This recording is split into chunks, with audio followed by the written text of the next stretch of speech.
سلام فتواتن كبرانن أمل العلم تركو نيشانالي بيتسف كمي تخونو كل سلام እግዚአብሔር ይመስገን በወገኔ ሰላምዬ ንስኻትኩም እውን በብዘለኹም ሰላምኩም ብዛሕ ተረፍ ክብለለይ በዓልቲ ሙሉ ተስፋየ እንኳዕ ድማ ናብ ቻናለይ በሰላም መጻኹም ነይሩ ማዓንቲ ቪድዮ ዝኸውን ከዓ ሕዚ እውን ክብራት ኣሕዋተይ ብጣዕሚ ዘሕጉስ ቪድዮ ይሕዘልኩም መጽእ ዝኒኹ ከም ትፍለጥ ኣብዚ ሕዚ ግዜ ዶላር ይኹን ማንኛው ዓይነት ሸርፊ ናይ ውጭ ሸርፊ ብጣዕሚ ቀኒሱ ዝኒሆ ንዑ ዘካሕስ ድማ ወርቂ ብጣዕሚ ቀኒሱ ዝኒሆ ማለት እዩ። በዚ ኣጋጣሚ ክትጥቀሙለየ ኣብ መንጎ ሸርፍን ኣብ መንጎ ወርቅን ዘሎ ዝነግረኩም ዘለኹ ወርቂ ሕዚ እውን ብጣዕሚ እናቀነሰ እዩ ዝርከብ ዘሎ ሎማዓንቲ ጁን ክልተ ወይ ከዓ ጉንበት 25 ዘሎ ዋጋ ወርቂ ካብ 14 ካራት እስካብ 24 ካራት ዘሎ ክነግረኩም እስካብ ቪድዮ ፍጻመ ንኽትከታተሉ በኣኽረት ይዕድም። ንቻናለይ ሓደሽቲ ዝኾንኩም ሰብስክራይብ ነባራ ዝኾንኩም ከዓ ላይክ ሸር እናገበርኩም ንኽተበረታትዑኒ ብትሕትና ይላዎ ላይክ ሸር ንትገብሩለይ ካብ ልቢ እናመስገንኩ እየ። ሰናይ ጻንሒት ሰናይ ምክትታል أنا والهيلو تقنجنا يكبس عنينو أنا والهيلو تقنجنا يكبس عنينو ليلالو عنينو ليلالو عنينو لالالو عنينو ليلالو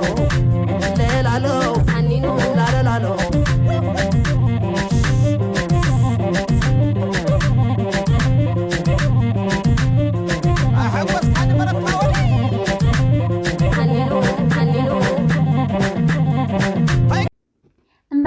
كبرات حواتي تماليسنا تراخينا نينا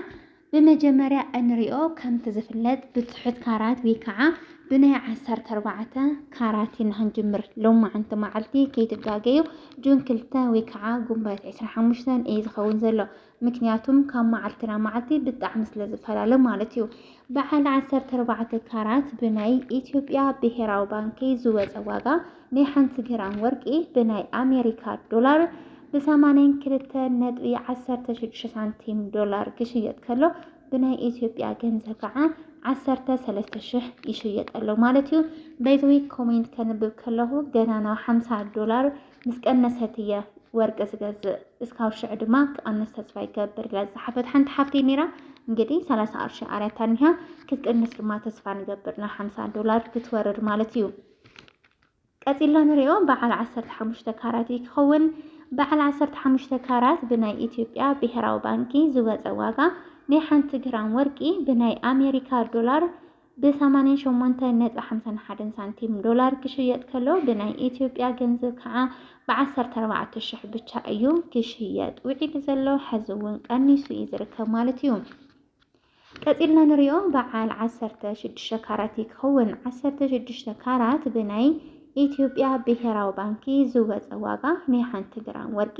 ብናይ ኣሜሪካ ዶላር ብ93.90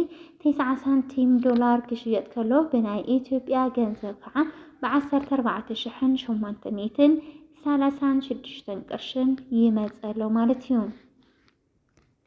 ቀፂልና ንሪኦ በዓል 17 ካራት ይክውን 17 ካራት ብናይ ኢትዮጵያ ብሄራዊ ባንኪ ዝወፀ ዋጋ ናይ 1 ግራም ወርቂ ብናይ ኣሜሪካ ዶላር ብ99.75 ሳንቲም ዶላር ክሽየጥ ከሎ ብናይ ኢትዮጵያ ገንዘብ ከዓ ብ15765 ቅርሽን እዩ ክሽየጥ ውዒሉ ዘሎ ክብራት ኣሕዋተይ። ብምቕፃል ንሪኦ ብጣዕሚ ተፈታውን ጠንካራን ናብ ደስ ዘለኩም ዓይነት ሕብሪ ዝቕየር ዓይነት ካራት በዓል 18 ካራት እዩ። 18 ካራት በኢትዮጵያ ደረጃ ብቻ ዘይኾነሲ ብዓለም ደረጃ በአውሮፓ በዓረብ ሃገራት ብጣዕሚ ዝፍቶ ዓይነት ካራት እዩ። 18 ካራት ብናይ ኢትዮጵያ ብሄራዊ ባንኪ ዝወፀ ዋጋ ናይ 1 ግራም ወርቂ ብናይ ኣሜሪካ ዶላር ክንደይ ይሽየጠሎ ተልኩምኒ ብ105.64 ሳንቲም ዶላር ክሽየጥ ከሎ ብናይ ኢትዮጵያ ገንዘብ ከዓ ብ16691 ቅርሽን እዩ ክሽየጥ ውዒሉ ዘሎ ማለት እዩ። ቀፂልና ንሪኦ በዓል 19 ካራት ይክውን በዓል 19 ካራት እንግዲህ እንታይ ዝኣክል ናይቲ ወርቂ ንጽህና ክንደይ ፐርሰንት ወርቂ ተልኩምኒ ካብ 177% ወርቂ ክኸውን ከሎ እቲ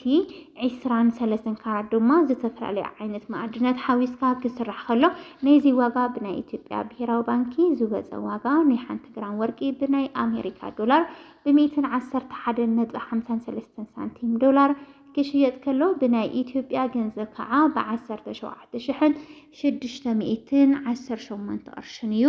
ክሽየጥ ውዒሉ ዘሎ። ቀፂልና ንሪኦ በዓል 20 ካራት ብናይ ኢትዮጵያ ብሄራዊ ባንኪ ዝወፀ ዋጋ ናይ 1 ግራም ወርቂ ብናይ አሜሪካ ዶላር ብ117.38 ሳንቲም ዶላር ክሽየጥ ከሎ ብናይ ኢትዮጵያ ገንዘብ ከዓ ብ18,540 እዩ ክሽየጥ ውዒሉ ዘሎ። እዚ ናይቲ ወርቂ ጥረ ገንዘብ እዩ። ኣነ ብዙ ቻናል ዝነግረኩም ብብሄራዊ ባንኪ እንድሕር ኮይኑ ናይታ ወርቂ ጥረ ገንዘብ ማለትም ናብ ምንም ዓይነት ዲዛይን ዘይተቀየረ ናይታ ወርቂ ብቻ ማለት እዩ። ቀፂልና ንሪኦ በዓል 21 ካራት እዩ ካብ 18 ካራት ቀፂሉ 21 ካራት ብጣዕሚ ተፈታዊ እዩ ማለትም ድሕሪ 18 19 20 ካራት እንዩ ግን ድማ ሰብ ብበዝሒ ዝጠልዎ ማለት እያ። ናይዚ ዋጋ ብናይ ኢትዮጵያ ብሄራዊ ባንኪ ዝወፀ ዋጋ ናይ 1 ግራም ወርቂ ብናይ አሜሪካ ዶላር ብ86 ዶላር ክሽየጥ ከሎ ይቅርታ ክብራት ኣሕዋቴ በዓል 21 ካራት ብናይ ኢትዮጵያ ብሄራዊ ባንኪ ብናይ አሜሪካ ዶላር ናይ 1 ግራም ብ123.30 ሳንቲም ዶላር ክሽየጥ ከሎ ብናይ ኢትዮጵያ ገንዘብ ከዓ 19,470 እዩ ክሽየጥ እናተሸየጠ ውዒሉ ዘሎ ማለት እዩ። ደቂ ዓበይቲ ወይ ማዕረይ ቀፂልና ንሪኦ ከዓ በዓል 22 ካራት ክኸውን 22 ካራት ብናይ ኢትዮጵያ ብሄራዊ ባንኪ ዝወፀ ዋጋ ናይ 1 ግራም ወርቂ ብናይ አሜሪካ ዶላር ብ129.30 ሳንቲም ዶላር ክሽየጥ ከሎ ብናይ ኢትዮጵያ ገንዘብ ከዓ ብ20,400 ብቻ ክሽየጥ ውዒሉ ኣሎ። እዚ ጉንበት 25 እዩ ዝኸውን ዘሎ ማለት እዩ ዕለተ ሰሉስ። ቀፂልና ንሪኦ በዓል 23 ካራት ክኸውን ባይዘወይ ካብ ሕዚ ክንሪኦ ፀንሕና ካብ 14 ካራት እስካብ 22 ካራት ንዝተፈላለዩ ዓይነት መጋየፂ ዝጠቕሙ ዓይነት ወርቂ ክኾኑ ከለዉ 23 እና 14 ካራት ከዓኒ ኢንቨስትመንት ወይ ከዓ ንመቐመጢ ገንዘብ ማለትም ገንዘብ ናይ ኢትዮጵያ ኣብ ባንኪ ተቐሚጥናዮ ክወድኦ እዩ ዝብል ኣተሓሳስባ ስለዝሓድረና ናብ ወርቂ እንድሕር ቀይርና እንድሕር ኣቐሚጥናዮ ብክልተ መልክዕ ተጠቀምቲ ንኸውን ኣለና ማለት እዩ። ስለዚ 23 እና 14 ንመጋየፂ እንድሕር እንጥቀመለን ኮይና ብቐሊሉ ዝበላሸው ዓይነት ወርቂ እዮም። ምክንያቱም ብወርቂ ብቻ ስለዝስርሑ ብቐሊሉ ዝበላሸውን ዝጭሕበሩን ዝስበሩን እዮም። ናይ 23 ካራት ክርኢ ከለና ብናይ ኢትዮጵያ ብሄራዊ ባንኪ ዝወፀ ዋጋ ናይ 1 ግራም ወርቂ ብናይ አሜሪካ ዶላር ብ134.98 ሳንቲም ዶላር ክሽየጥ ከሎ ብናይ ኢትዮጵያ ገንዘብ ከዓ ብ21,328 ቅርሽን ክሽየጥ ውዒሉ ኣሎ ማለት እዩ።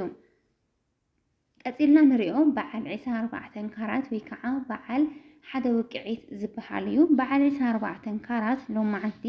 ዕለተ ሰሉስ ጉንበት 25 ወይ ከዓ ጁን 2 ብናይ ኢትዮጵያ ብሄራዊ ባንኪ ዝወፀ ዋጋ ናይ 1 ግራም ወርቂ ብናይ አሜሪካ ዶላር ብ140.88 ሳንቲም ዶላር ክሽየጥ ከሎ ብናይ ኢትዮጵያ ገንዘብ ከዓ ብ22,300 ክሽየጥ ውዒሉ ኣሎ። እዚ ናይ ሎማዓንቲ ዋጋ ወርቂ ብናይ ኢትዮጵያ ብሄራዊ ባንኪ ዝወፀ ዋጋ እዩ። ማለትም ናይቲ ወርቂ ጥረ ገንዘብ ብቻ